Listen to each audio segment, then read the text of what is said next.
السلام علیکم ورحمۃ اللہ وبرکاتہ۔ اعوذ باللہ من الشیطان الرجیم، بسم اللہ الرحمن الرحیم۔ رب اشرح لی صدری ویسر لی امری واحلل عقدۃ من لسانی یفقہوا قولی رب زدنی علما اللہم فقہنا فی الدین آمین۔ کیا حال ہیں آپ سب کے؟ امید کرتی ہوں بالکل خیریت سے ہوں گے۔ ہمارا آج کا ٹاپک ہے وضو کا بیان۔ وضو جو ہے اس کے بغیر نماز قبول نہیں ہوتی، اور وضو طہارت ہے، اور طہارت آدھا ایمان ہے۔ وضو کی فضیلت میں پہلے ایک حدیث دیکھ لیتے ہیں۔ یہ مسلم کی حدیث ہے۔ حضرت ابو ہریرہ رضی اللہ عنہ سے روایت ہے کہ رسول اللہ صلی اللہ علیہ وسلم نے فرمایا کہ میرا حوض عدن اور ایلا یعنی یمن اور فلسطین کے فاصلے سے بھی زیادہ بڑا ہوگا، اور اس کا پانی برف سے زیادہ سفید اور شہد اور دودھ سے زیادہ میٹھا ہوگا۔ اس پر رکھے ہوئے برتن تعداد میں آسمان کے ستاروں سے بھی زیادہ ہوں گے۔ قیامت کے روز میں دوسری امت کے لوگوں کو اس طرح اپنے حوض پر آنے سے روکوں گا جس طرح کوئی آدمی دوسرے آدمی کے اونٹوں کو اپنے حوض پر آنے سے روکتا ہے۔ صحابہ کرام رضی اللہ عنہم نے عرض کیا، اے اللہ کے رسول صلی اللہ علیہ وسلم، کیا آپ ہم کو اس روز دوسری امتوں کے لوگوں میں پہچان لیں گے؟ آپ صلی اللہ علیہ وسلم نے فرمایا، ہاں، وضو کے باعث تمہارے ہاتھ پاؤں اس قدر روشن اور چمکدار ہوں گے کہ ایسے نشان کسی دوسری امت کے لوگوں کے لیے نہیں ہوں گے۔ سبحان اللہ، یعنی وضو کی وجہ سے تمہارے وضو سے جو اعضاء گیلے ہوتے ہیں وہ اس دن چمک رہے ہوں گے، روشن ہوں گے، اور میں اس روشن اور چمکدار اعضاء کی وجہ سے تمہیں پہچان لوں گا۔ اب آ جاتے ہیں وضو کے بیان پر۔ صفحہ نمبر ہے نماز نبوی کا 87۔ نیند سے جاگ کر پہلے ہاتھ دھونا۔ سیدنا ابو ہریرہ رضی اللہ عنہ سے روایت ہے کہ رسول اللہ صلی اللہ علیہ وسلم نے فرمایا، اذا استيقظ احدكم من نومه فليغسل يده قبل ان يدخلها في وضوئه فإن احدكم لا يدری أين باتت يده۔ ترجمہ ہے، جب تم نیند سے جاگو تو اپنا ہاتھ پانی کے برتن میں نہ ڈالو جب تک کہ اسے 3 بار دھو نہ لو، کیونکہ تم میں سے کوئی نہیں جانتا کہ اس کے ہاتھ نے رات کہاں گزاری۔ یہ صحیح بخاری کی حدیث ہے۔ یہاں یہی بتایا جا رہا ہے، اس زمانے میں پانی جو ہوتا ہے وہ کسی برتن میں ہوا کرتا تھا، جیسے ہمارے ہاں بالٹی اور ٹب ہوتے ہیں، ویسے ہی کسی بڑے برتن میں، اور اسی میں سے پانی چلو سے نکالا جاتا تھا۔ تو کہا جا رہا ہے کہ اپنے ہاتھ اس ٹب میں ڈال کے نہ دھو لو، سارا پانی گندا ہو جائے گا۔ وجہ کیا ہے؟ کیونکہ تمہیں نہیں پتہ رات کو ہاتھ کہاں کہاں جسم پہ لگتا رہا، کوئی نجاست تھی تو وہ بھی ظاہر ہاتھ پہ لگ گئی ہوگی، اس لیے ایک چلو سے پانی نکال کر باہر ہاتھ اچھی طرح دھو لینے چاہیے اور پھر وضو کرنا چاہیے۔ یعنی مطلب یہ ہے کہ نیند سے جاگ کر ہاتھ پہنچوں تک، یعنی جو ہڈی ہوتی ہے ہماری ہاتھ کے بعد، اس تک 3 بار دھونے چاہیے، اور باہر دھونے چاہیے، ٹب سے باہر یا جو بھی آپ کا برتن ہے پانی کا، پانی کے برتن میں، بڑے برتن میں نہیں ڈالنے چاہیے جب تک باہر دھو نہ لیے جائیں۔ ہو سکتا ہے رات کو ہاتھ بدن کے کسی خاص حصے کو لگ کر پلید یعنی ناپاک ہو گیا ہو۔ 3 بار ناک جھاڑنا۔ حضرت ابو ہریرہ رضی اللہ عنہ روایت کرتے ہیں کہ رسول اللہ صلی اللہ علیہ وسلم نے فرمایا، جب تم نیند سے بیدار ہو کر وضو کرنے لگو تو پانی چڑھا کر 3 بار ناک جھاڑو، کیونکہ شیطان ناک کے بانسے میں رات گزارتا ہے۔ سونے والے کے ناک کے بانسے میں شیطان کے رات گزارنے کی یہ جو بات تھی، اس کی کیفیت اور حقیقت اللہ ہی بہتر جانتا ہے۔ ہمارا فرض ایمان لانا ہے کہ واقعی شیطان رات گزارتا ہے۔ ہمارا اگلا ٹاپک ہے مسنون وضو کی مکمل ترتیب۔ نمبر 1، وضو کے شروع میں بسم اللہ ضرور پڑھنی چاہیے، کیونکہ رسول اللہ صلی اللہ علیہ وسلم نے صحابہ کرام رضی اللہ عنہم سے فرمایا، بسم اللہ کہتے ہوئے وضو کرو۔ دیکھیں، نیت تو دل کے ارادے کو کہا جاتا ہے۔ نیت تو ہوتی ہے تبھی وضو کرنے آئے ہوتے ہیں نا، زبان سے کوئی نیت کے الفاظ ادا نہیں کرنے ہوتے، بس صرف بسم اللہ پڑھنی ہے۔ یہ نمبر 1 تھا۔ اور یہ بھی واضح رہے کہ صرف بسم اللہ ہی پڑھنی ہے، کیا نہیں پڑھنا؟ وہ یہ کہ وضو کی ابتدا کے وقت صرف بسم اللہ کہنا چاہیے۔ الرحمن الرحیم کے الفاظ کا اضافہ جو ہے وہ سنت سے ثابت نہیں، صرف بسم اللہ۔ نبی اکرم صلی اللہ علیہ وسلم نے فرمایا، جو شخص وضو کے شروع میں اللہ کا نام نہیں لیتا، یعنی بسم اللہ نہیں کرتا، اس کا وضو نہیں ہوتا۔ رسول اللہ صلی اللہ علیہ وسلم جوتے پہننے، کنگھی کرنے، طہارت کرنے اور دیگر تمام کاموں میں دائیں طرف سے شروع کرنا پسند فرماتے تھے۔ یعنی کوئی بھی اچھا کام کرنا ہے، جیسے کوئی آپ نے کتاب، قلم، کسی اور اچھی چیز کا لین دین کرنا ہے، دائیں ہاتھ سے کریں، مبارک ہوتا ہے، برکت ہوتی ہے، اللہ کے حکم پر عمل ہو جاتا ہے، سنت پر عمل ہو جاتا ہے۔ اسی طرح سے آپ نے جوتا پہننا ہے، جرابیں پہننی ہیں، کنگھی کرنی ہے، پہلے دائیں طرف سے کریں۔ کپڑے پہننے ہیں، پہلے دائیں طرف سے پہنیں۔ نمبر 2، نمبر 1 کیا تھا؟ بسم اللہ پڑھنا۔ نمبر 2، دونوں ہاتھ پونچوں تک 3 بار دھوئیں، یعنی دونوں ہاتھوں کو 3 بار دھونا ہے۔ اگر آپ نلکے میں دھو رہے ہیں، پانی جو ہے وہ بہہ رہا ہے ظاہر ہے لگاتار، تو 3 دفعہ آپ ہاتھ نیچے لے جائیں پانی کے، لیکن ہاتھ ملیں تاکہ کوئی جگہ سوکھی نہ رہے۔ نمبر 3، ہاتھوں کو دھوتے وقت ہاتھوں کی انگلیوں کے درمیان خلال کریں، یعنی انگلیوں کے درمیان کی جو جگہ ہے نا، وہاں بھی خلال کرنا ہے۔ دونوں ہاتھوں کی انگلیاں ایک دوسرے کے اندر ڈال کر بھی خلال کیا جا سکتا ہے۔ نمبر 4، پھر ایک چلو لے کر آدھے سے کلی کریں اور آدھا ناک میں ڈالیں اور ناک کو بائیں ہاتھ سے جھاڑیں۔ یہ عمل 3 دفعہ کریں۔ آئیے اس کو سمجھ لیتے ہیں۔ اس میں آپ نے یہ کرنا ہے کہ دائیں ہاتھ سے چلو میں پانی لیا، آدھا پانی منہ میں ڈالا کلی کرنے کے لیے، اور آدھا پانی جو چلو میں تھا وہ ناک میں آپ نے کھینچ لیا، اور اس طرح 3 بار کھینچنا ہے۔ اور ناک جھاڑنے کا یہ مطلب ہے کہ بائیں ہاتھ سے آپ نے، جیسے آپ نے جھاڑنا ہے دائیں والی ناک کے جو سائڈ ہے اس کو، تو آپ نے بائیں ہاتھ والے سوراخ کو بند کر لیا بائیں ہاتھ سے، اور زور سے آپ نے اس کو باہر کو بلو کیا، جھاڑا، تاکہ ناک اچھی طرح اندر سے صاف ہو جائے، حلق اور ہر چیز آپ کی جو ہے کلیئر ہو جاتی ہے، سائنسز کھل جاتے ہیں۔ یہ اس کو جھاڑنا کہا جاتا ہے۔ پھر پہلے آپ نے دائیں سائڈ کو جھاڑا، اب اس کو بند کر لیں اور بائیں سائڈ کو جھاڑ لیں۔ نمبر 5، 3 بار چہرہ دھوئیں۔ آئیے چہرے دھونے کو بھی سمجھ لیتے ہیں۔ لمبائی میں چہرے کی جو حد ہے وہ پیشانی کے اوپر والے حصے، یعنی جہاں سر کے بال شروع ہوتے ہیں وہاں سے لے کر تھوڑی تک ہے۔ داڑھی کے بال چہرے کا حصہ ہیں، ان کا دھونا بھی فرض ہے۔ داڑھی اگر چھوٹی ہے تو اس کے اوپر اور اندر سے دھونا ضروری ہے، اور اگر داڑھی لمبی اور بہت گھنی ہے تو اس کے نیچے والی جو جسمانی جلد ہے نا، نظر نہیں آتی، تو صرف داڑھی کے باہر والے حصے کو دھو لیا جائے، اور جو اندرونی حصہ ہے یعنی کھال جہاں پر ہے وہاں خلال کر لیا جائے۔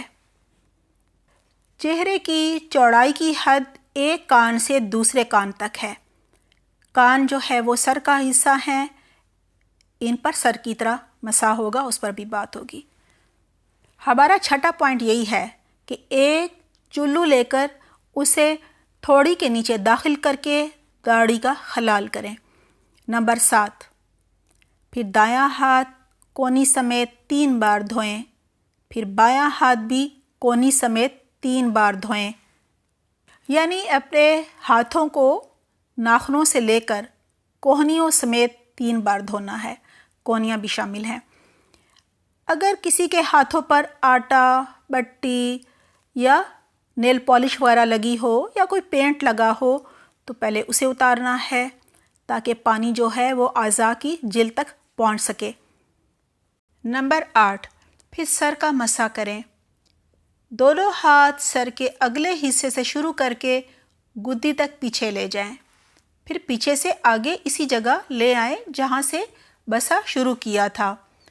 یعنی اس کا طریقہ یہ ہے کہ دونوں ہاتھوں کو پانی سے تر کر کے انہیں سر کے ابتدائی حصے پر رکھیں، یعنی جہاں پر پیشانی ختم ہوتی ہے اور سر کے بال شروع ہوتے ہیں۔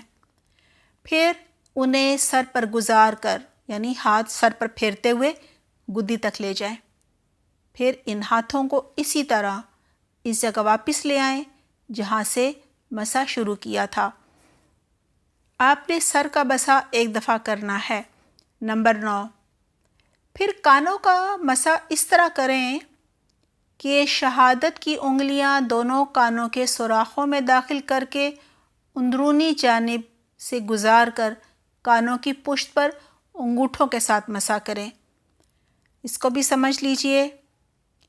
دونوں ہاتھوں کی شہادت کی انگلیوں کو کانوں کے سوراخوں میں داخل کریں اور کانوں کے اندر والے حصے میں پھیریں، یعنی پہلے بڑے سوراخوں میں ڈال لیں آپ نے شہادت کی انگلیاں، پھر نکال کر آپ اندرونی حصہ اوپر بھی ایک چھوٹا سا سوراخ سا لگے گا آپ کو، وہاں پہ پھیرنا ہے، اور اسی دوران آپ نے انگوٹھوں کے ساتھ کانوں کے پچھلے حصے پر مسح کرنا ہے۔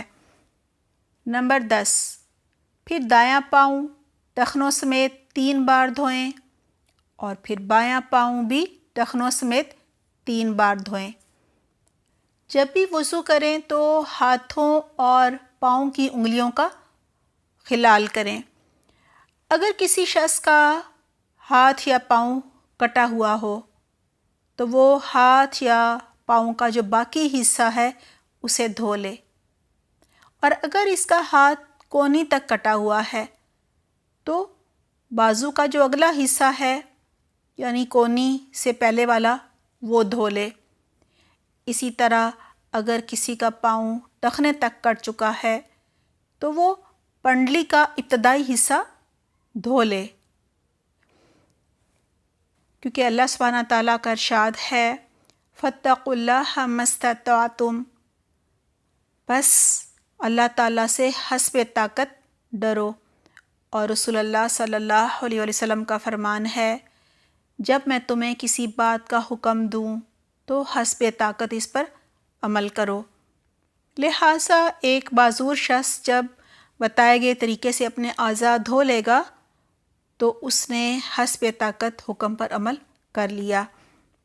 جامع ترمذی میں ہے، سیدنا مستورد بن شداد رضی اللہ عنہ روایت کرتے ہیں کہ میں نے رسول اللہ صلی اللہ علیہ وسلم کو وضو کرتے ہوئے دیکھا کہ آپ اپنے پاؤں کی انگلیوں کا خلال ہاتھ کی چھنگلی یعنی چھوٹی انگلی سے کر رہے تھے۔ سیدنا عبداللہ بن عمر رضی اللہ عنہما نے فرمایا کہ اگر زخم پر پٹی بندھی ہو تو وضو کرتے وقت پٹی پر مسح کر لے اور ارد گرد کو دھو لے۔ تنبیہات: کلی اور ناک میں پانی ڈالنے کے لیے الگ الگ پانی لینے کا ذکر جس حدیث میں ہے اسے امام ابو داؤد نے حدیث 139 میں اور امام نووی نے المجموع 3601 میں اور حافظ ابن حجر رحمہ اللہ نے التلخیص الحبیر 781 میں ضعیف کہا ہے۔ امام نووی اور امام ابن قیم رحمہ اللہ فرماتے ہیں کہ رسول اللہ صلی اللہ علیہ وسلم کے وضو کا طریقہ چلو سے آدھا پانی منہ میں اور آدھا ناک میں ڈالنا ہے، یعنی ایک ہی دفعہ پانی چلو میں لے لیا اور اسے آدھے کو کلی کے لیے منہ میں ڈال لیا اور آدھے سے ناک میں آدھے کو ڈال لیا۔ ناک جھاڑنے کے لیے کلی اور ناک پہ پانی ڈالنے کے لیے الگ الگ پانی لینے کا ثبوت بھی ایک اور حدیث میں ہے۔ شقیق بن سلمہ رحمہ اللہ سے روایت ہے کہ میں نے علی اور عثمان رضی اللہ عنہما کو دیکھا، انہوں نے وضو کیا، 3 بار اعضاء کو دھوتے ہوئے، پھر دونوں نے فرمایا نبی اکرم صلی اللہ علیہ وسلم نے اسی طرح وضو کیا تھا، اور شقیق نے بیان کیا کہ ان دونوں نے کلی اور ناک کے لیے الگ الگ پانی لیا تھا۔ رسول اللہ صلی اللہ علیہ وسلم نے فرمایا کانوں کا تعلق سر سے ہے۔ اس کا مطلب یہ ہے کہ کانوں کے لیے نئے پانی کی ضرورت نہیں۔ کانوں کے مسح کے لیے نیا پانی لینے والی جو روایت ہے اس کو حافظ ابن حجر رحمہ اللہ نے بلوغ المرام میں حدیث 37 میں شاذ قرار دیا ہے، یعنی انوکھی حدیث قرار دیا ہے روایت۔ اس کا مطلب یہی ہے کہ جب ہم نے ہاتھوں کو تر کر لیا، سر کا مسح کرنے کے لیے ہاتھ پانی سے گیلے کر لیے، تو پھر ہم نے دوبارہ کانوں کے مسح کے لیے ہاتھوں کو پانی سے تر نہیں کرنا۔ ہم نے سر کا مسح کیا اور پھر ساتھ ہی کانوں کا کر لیا، کیونکہ کان جو ہیں وہ سر کا حصہ ہیں۔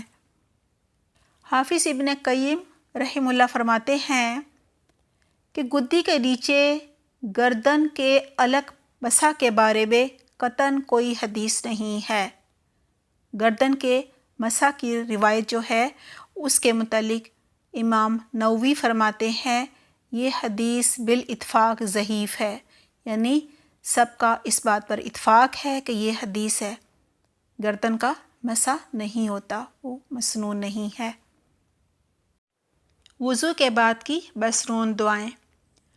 رسول اللہ صلی اللہ علیہ وسلم نے فرمایا ما منکم من احد یتودع فیبلغ الوضوء ثم یقول اشہد ان لا الہ الا اللہ وحدہ لا شریک لہ واشہد ان محمدا عبدہ ورسولہ الا فتحت لہ ابواب الجنۃ الثمانیۃ یدخل من ایہا شاء۔ تم میں سے کوئی بھی شخص ایسا نہیں کہ جو پورا وضو کرے پھر یہ کہے جو اوپر دعا دی گئی ہے اشہد لا الہ الا اللہ وحدہ لا شریک لہ واشہد ان محمدا عبدہ ورسولہ، یعنی جو بھی کامل وضو کرنے کے بعد یہ دعا پڑھے گا جس کا ترجمہ ہے میں گواہی دیتا ہوں کہ اللہ کے سوا کوئی معبود برحق سچا نہیں، وہ اکیلا ہے، اس کا کوئی شریک نہیں، اور میں گواہی دیتا ہوں کہ محمد صلی اللہ علیہ وسلم اللہ کے بندے اور رسول ہیں۔ جو یہ پڑھے گا دعا وضو کرنے کے بعد، کہا جا رہا ہے اس کے لیے جنت کے 8 دروازے کھول دیے جائیں گے، جس سے چاہے وہ داخل ہو جائے۔ ترمذی میں اس دعا کے بعد یہ اضافہ بھی ہے اللہم اجعلنی من التوابین واجعلنی من المتطہرین۔ ترجمہ ہے اے اللہ مجھے توبہ قبول کرنے والوں اور پاک رہنے والوں میں سے بنا دے۔ ایک اور دعا بھی ہے اللہم اغفر لی ذنبی ووسع لی وداری وبارک لی فی رزقی۔ وضو کے بعد یہ دعائیں پڑھنے کی حکمت یہ ہے کہ وضو سے ظاہری طہارت حاصل ہو جاتی ہے، جبکہ توحید اور توبہ سے باطنی طہارت جو ہے وہ میسر آ جاتی ہے۔ اسی طرح ظاہری اور باطنی دونوں قسم کی عظیم طہارتیں جو ہیں وہ پاکیاں جو ہیں وہ جمع ہو جاتی ہیں اور بندہ اللہ سبحانہ تعالیٰ کے دربار میں حاضر ہونے کے قابل ہو جاتا ہے۔ ابو داؤد کی ایک روایت پہ اس دعا کو آسمان کی طرف نظر اٹھا کر پڑھنے کا ذکر ہے، مگر یہ روایت صحیح نہیں۔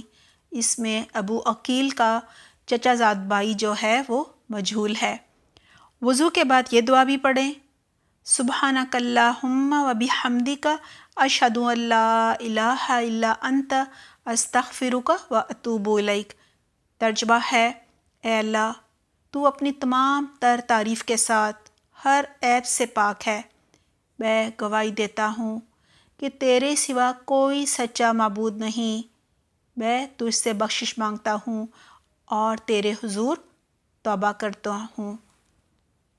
وضو کی خود ساختہ دعائیں۔ رسول اللہ صلی اللہ علیہ وسلم کی سنت سے وضو کے شروع میں بسم اللہ اور وضو کے بعد شہادتین۔ شہادتین کیا ہے؟ اشہد ان لا الہ الا اللہ وحدہ لا شریک لہ و اشہد ان محمدً عبدہ و رسولہ۔ اس میں دو گواہیاں دی جا رہی ہیں نا، شہادتین دو گواہیوں کو کہا جاتا ہے، ایک توحید کی اور دوسری حضرت محمد صلی اللہ علیہ وسلم کے رسول ہونے کی۔ یہ ثابت ہیں سنت سے، لیکن بعض لوگ جو ہیں وہ وضو میں ہر عضو دھوتے وقت ایک ایک دعا پڑھتے جاتے ہیں، اور وہ دعائیں جو ان کی اپنی من گھڑت کتابیں ہیں نماز کی ان میں پائی جاتی ہیں۔ واضح ہو کہ یہ دعائیں سنت اور صحابہ کرام رضی اللہ عنہم کے عمل سے ثابت نہیں ہیں۔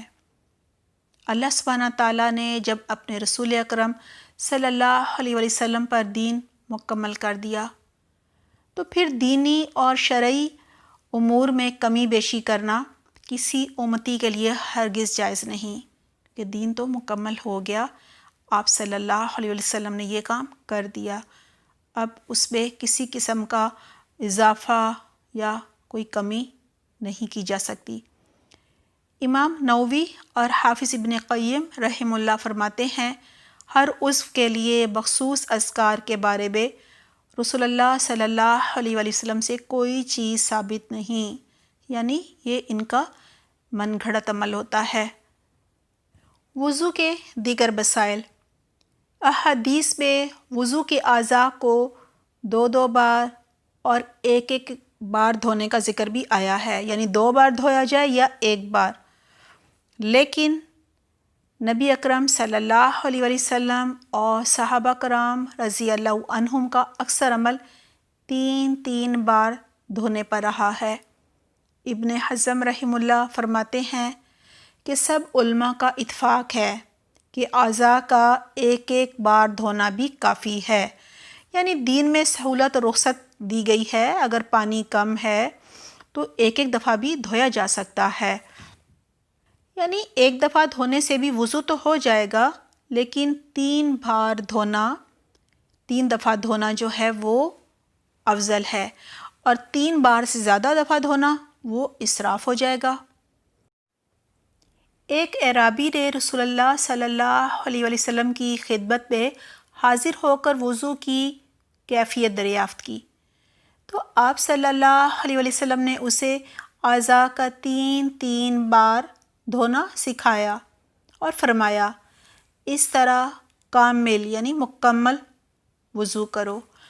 پھر جو شخص اس 3 بار دھونے پر زیادہ کرے یا یوں کمی کرے کہ کسی عضو کو چھوڑ ڈالے یا پورا نہ دھوئے، بس تحقیق اس نے ترک سنت کی بنا پر برا کیا اور مسنون حد سے تجاوز کر کے زیادتی کی، اور رسول اللہ صلی اللہ علیہ وسلم کی مخالفت کر کے اپنی جان پر ظلم کیا۔ یہاں یہی بتایا جا رہا ہے کہ اپنی جان پر ظلم کرنے والا وہ ہوگا جو وضو اس طرح سے کرے کہ کوئی حصہ سوکھا رہ گیا اور کوئی گیلا ہو گیا، یعنی کامل وضو یہ ہے کہ 3 بار دھوئے، اور اگر پانی کی کمی ہے یا کوئی اور وجہ ہے تو ایک بار بھی دھو سکتا ہے، 2 بار بھی دھو سکتا ہے۔ لیکن جو خوب پانی بہائے اور 3 کیا کئی دفعہ دھوتا رہے تو وہ بھی کیا کرے گا؟ تجاوز کرے گا، مسنون جو حد ہے اس سے آگے بڑھ جائے گا اور وہ بھی زیادتی کرے گا اور آپ صلی اللہ علیہ وسلم کی سنت کے خلاف چلے گا۔ پھر ہے کہ مسنون وضو سے گناہوں کی بخشش۔ رسول اللہ صلی اللہ علیہ وسلم نے فرمایا، جس وقت بندہ مومن وضو شروع کرتا ہے، پھر کلی کرتا ہے اور ناک جھاڑتا ہے تو اس کے منہ اور ناک کے گناہ نکل جاتے ہیں۔ پھر جس وقت چہرہ دھوتا ہے اس کے چہرے کے گناہ نکل جاتے ہیں۔ چہرہ دھوتے وقت گناہ داڑھی کے کناروں سے بھی گرتے ہیں، اور جس وقت وہ کوہنیوں سمیت ہاتھ دھوتا ہے تو اس کے دونوں ہاتھوں سے گناہ نکل جاتے ہیں، یہاں تک کہ دونوں ہاتھوں کے ناخنوں کے نیچے سے بھی نکل جاتے ہیں۔ پھر جس وقت مسح کرتا ہے تو اس کے بالوں کے کناروں سے گناہ نکل جاتے ہیں۔ پھر جب وہ پاؤں دھوتا ہے تو اس کے دونوں پاؤں سے گناہ نکل جاتے ہیں، یہاں تک کہ دونوں پاؤں کے ناخنوں کے نیچے سے بھی گناہ نکل جاتے ہیں۔ پھر اس کے بعد اگر وہ کھڑا ہوا اور نماز پڑھی، اللہ کی تعریف، ثنا اور بزرگی یوں بیان کی جیسے اس کا حق ہے، اور اپنا دل اللہ کی یاد کے لیے فارغ کیا تو وہ گناہوں سے اس طرح پاک ہو کر لوٹتا ہے جیسے وہ اس دن پاک تھا جب اسے اس کی ماں نے پیدا کیا تھا۔ بہت ہی خوبصورت حدیث ہے، جو وضو سے بچتے ہیں ان کو ضرور سنانی چاہیے، یا ایک ہی وضو سے کئی نمازیں شک ہونے کے باوجود پڑھتے چلے جاتے ہیں، انہیں یہ حدیث ضرور بتانی چاہیے تاکہ انہیں شوق پیدا ہو اور انہیں بھی خوشی ہو کہ ان کے گناہ دھل رہے ہیں، گناہ جھڑ رہے ہیں وضو کے دوران۔ بلکہ آج کے بعد آپ جب بھی وضو کرنے جائیں تو ضرور یہ سوچ کر خوش ہو جائیں کہ میں اپنے گناہ دھونے جا رہی ہوں اور میں اس طرح سے ہو جاؤں گی جیسے کہ مجھے آج ہی میری ماں نے پیدا کیا ہے۔ ایک شخص نے رسول اللہ صلی اللہ علیہ وسلم سے پوچھا کہ آپ اپنی امت کو میدان حشر میں دوسری امتوں کے بے شمار لوگوں سے کس طرح پہچانیں گے؟ تو آپ صلی اللہ علیہ وسلم نے فرمایا، میرے امتی وضو کے اثر سے سفید نورانی چہرے اور سفید نورانی ہاتھ پاؤں والے ہوں گے، اس طرح ان کے سوا اور کہیں نہیں ہوگا، یعنی ان کے علاوہ کوئی بھی ایسا نہیں ہوگا۔ خشک ایڑیوں کو عذاب۔ عبداللہ بن عمر رضی اللہ عنہما سے روایت ہے کہ ہم رسول اللہ صلی اللہ علیہ وسلم کے ساتھ مکے سے مدینے کی طرف لوٹے، راستے میں ہمیں پانی ملا، ہم میں سے ایک جماعت نے نماز عصر کے لیے جلد بازی میں وضو کیا، پیچھے سے ہم بھی پہنچ گئے، دیکھا کہ ان کی ایڑیاں خشک تھیں، انہیں پانی نہیں پہنچا تھا، یعنی پانی کے بغیر سوکھی رہ گئی تھیں۔ رسول اللہ صلی اللہ علیہ وسلم نے فرمایا، خشک ایڑیوں کے لیے آگ سے خرابی ہے، یعنی انہیں آگ کا عذاب ملے گا، بس پورا وضو کیا کرو۔ اس حدیث سے معلوم ہوا کہ وضو جو ہے وہ بہت ہی احتیاط سے سنوار کر پورا وضو کرنا چاہیے، اعضاء کو خوب اچھی طرح اور 3 بار دھونا چاہیے تاکہ ذرا برابر بھی جگہ خشک نہ رہ جائے۔ اور اس کے لیے بہت ہی آسان طریقہ یہ ہے کہ صرف پانی نہ بہایا جائے بلکہ ہاتھ سے مل بھی لیا جائے تاکہ کوئی جگہ سوکھی نہ رہے۔ ایک شخص نے وضو کیا اور اپنے قدم پر ناخن کے برابر جگہ چھوڑ دی، یعنی پاؤں میں ناخن کے برابر تھوڑی سی جگہ سوکھی رہ گئی، نبی اکرم صلی اللہ علیہ وسلم نے اسے دیکھ کر فرمایا واپس جا اور اچھی طرح وضو کر۔ ان احادیث سے پتہ چلتا ہے کہ طہارت کے بغیر عبادت قبول نہیں ہوتی، اور اگر ایڑیاں خشک رہ جائیں تو آگ کا عذاب ہے۔ کتنا ڈرنے کی بات ہے ان لوگوں کے لیے جو نماز پڑھتے ہی نہیں، کسی قسم کا کوئی وضو کرتے ہی نہیں۔ اللہ سبحانہ تعالیٰ انہیں بہترین توفیق عطا فرمائے، آمین۔ وضو سے بلندی درجات۔ رسول اللہ صلی اللہ علیہ وسلم نے فرمایا طہارت آدھا ایمان ہے۔ حضرت ابو ہریرہ رضی اللہ عنہ سے روایت ہے کہ میں نے اپنے دلی دوست محمد صلی اللہ علیہ وسلم کو یہ فرماتے ہوئے سنا، جنت میں مومن کا زیور یعنی نور وہاں تک پہنچے گا جہاں تک وضو کا پانی پہنچتا ہے۔ رسول اللہ صلی اللہ علیہ وسلم نے فرمایا میں تمہیں وہ چیز نہ بتاؤں کہ جس کے سبب اللہ تعالیٰ گناہ مٹاتا ہے اور درجات بلند کرتا ہے؟ صحابہ کرام رضی اللہ عنہم نے عرض کیا کیوں نہیں اے اللہ کے رسول؟ ارشاد فرمائے، آپ صلی اللہ علیہ وسلم نے فرمایا مشقت یعنی بیماری یا سردی وغیرہ کے وقت کامل اور سنوار کر وضو کرنا، مسجدوں کی طرف اٹھنے والے قدموں کا زیادہ ہونا، اور نماز کے بعد نماز کا انتظار کرنا گناہ مٹاتا ہے اور درجات بلند کرتا ہے۔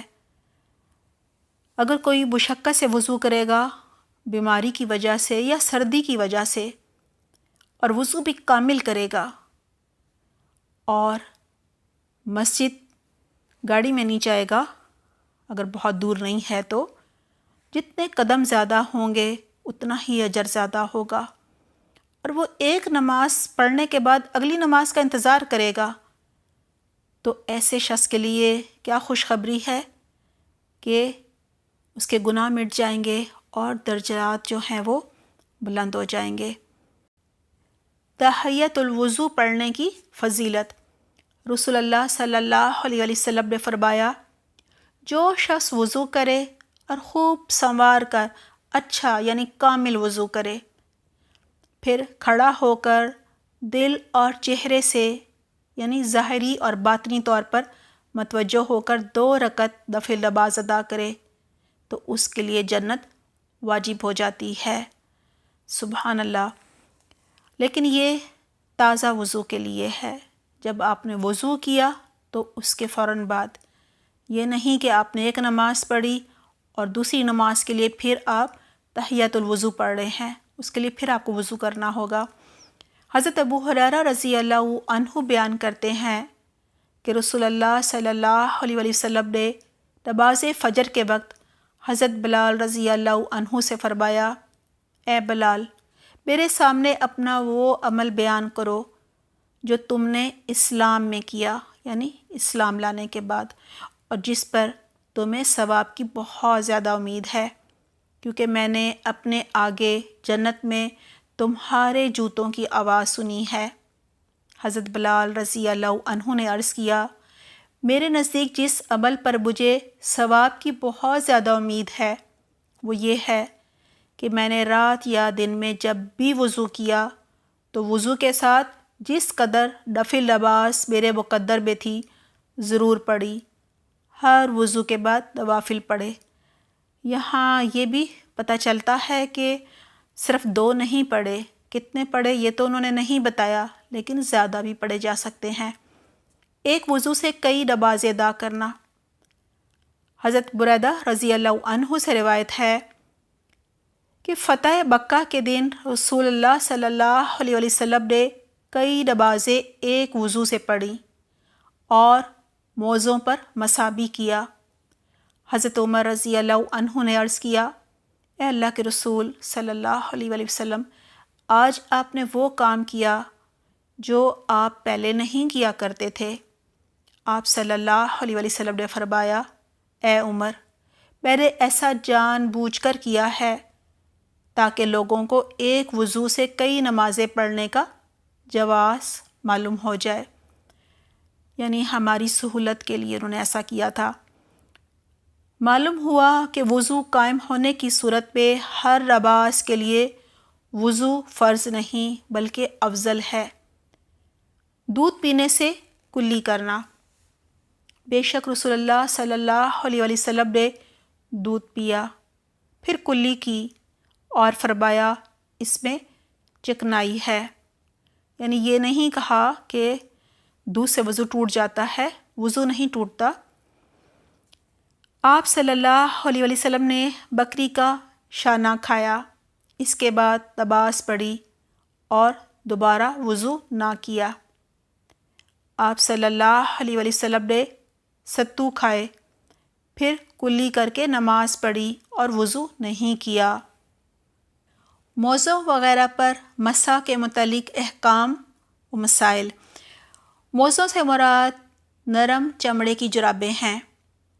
سیدنا مغیرہ رضی اللہ عنہ کہتے ہیں، کنت مع النبی صلی اللہ علیہ وسلم فی سفر فہویت لانزی خفیہ فقال دعہما فانی ادخلتہما طاہرتین فمسح علیہما۔ ترجمہ ہے، میں ایک سفر میں نبی اکرم صلی اللہ علیہ وسلم کے ہمراہ تھا۔ میں نے وضو کے وقت چاہا کہ آپ کے دونوں موزے اتار دوں۔ آپ صلی اللہ علیہ وسلم نے فرمایا، انہیں رہنے دو، میں نے انہیں طہارت کی حالت میں پہنا تھا۔ پھر آپ صلی اللہ علیہ وسلم نے ان پر مسح کیا۔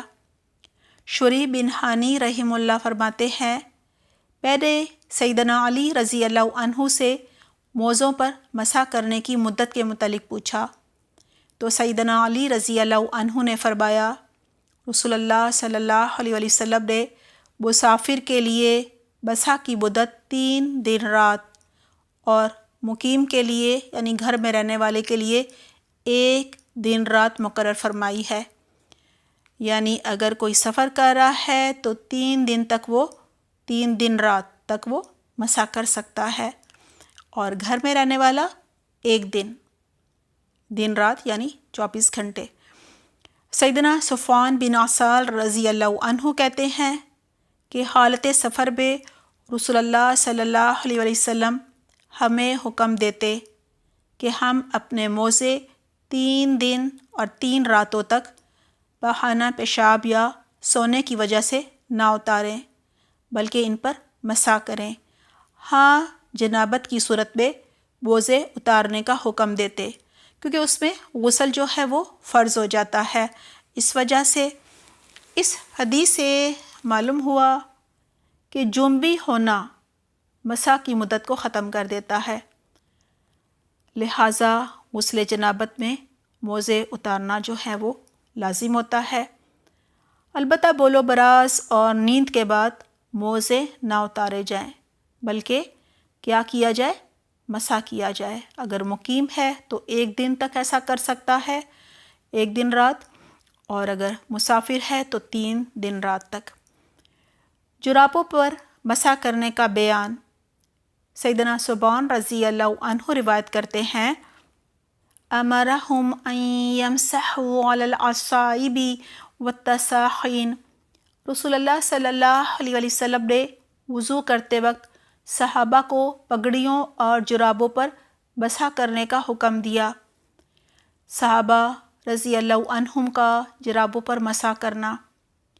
سیدنا عقبہ بن عمر و ابو مسعود انصاری رضی اللہ عنہ نے اپنی جرابوں پر مسح کیا۔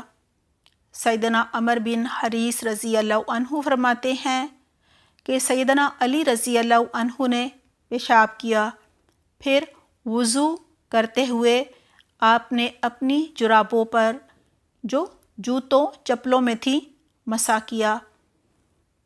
ابن حزم رحمہ اللہ نے المحلہ 3241 میں 12 صحابہ کرام رضی اللہ عنہم سے جرابوں پر مسح کرنا ذکر کیا ہے کہ انہوں نے مسح کیا تھا، جن میں سیدنا عبداللہ بن مسعود، رضی اللہ عنہ، سیدنا سعد بن ابی وقاص رضی اللہ عنہ و سیدنا عمر بن حریث رضی اللہ عنہم بھی شامل ہیں۔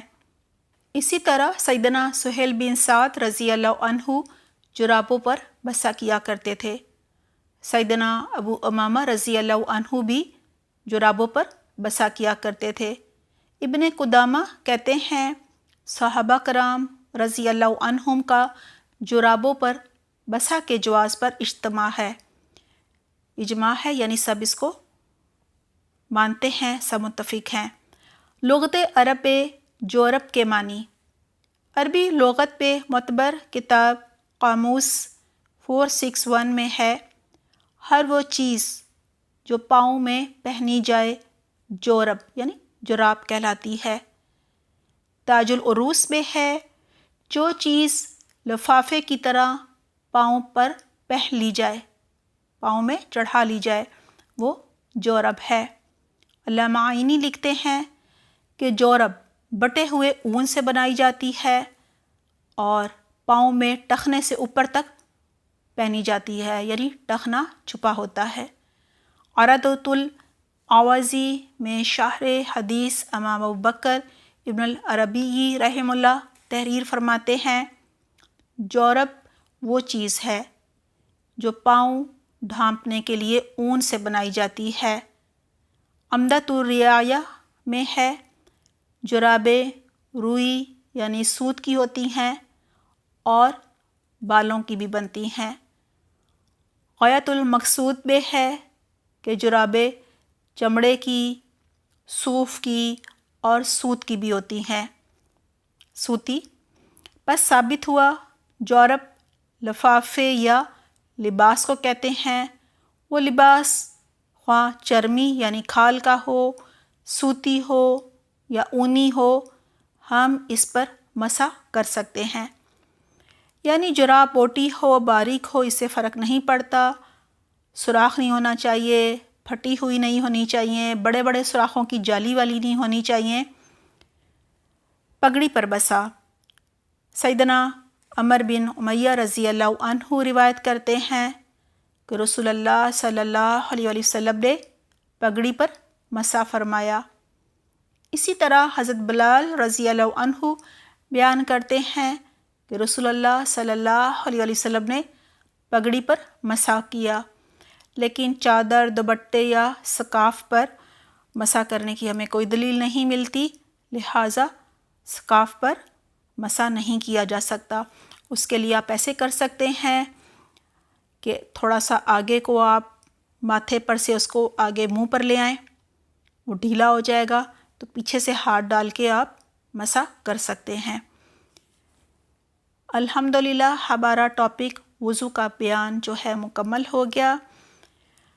اپنا بہت خیال رکھیے گا۔ سبحانک اللہم و بحمدک، نشہد ان لا الہ الا انت، نستغفرک و نتوب الیک۔